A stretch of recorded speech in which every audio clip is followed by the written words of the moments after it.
Bila Ustaz Fairul tu naik RM14 sudah. Bila punya kerja. RM10. Jadi beli awal-awal lah. Untuk korban ni beli awal-awal.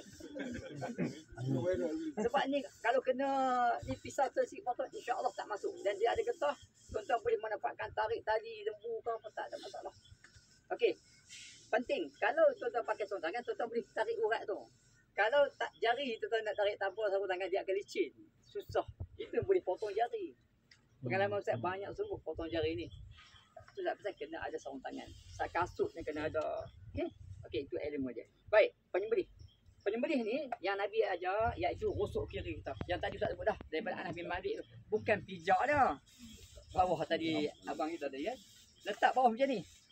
Dan juga menampan tu supaya bila mana dia lari dia tampal dekat sini. Kita disunatkan pegang leher dia. Jadi tarik sini. Oh, sini tu. Dia bawah. Itu dia elemen dia. Lembu, kambing sama juga. Sama juga lembu. Orang yang nak pegang belakang yang ni, dia pun masuk kaki. Yang ni pun masuk kaki.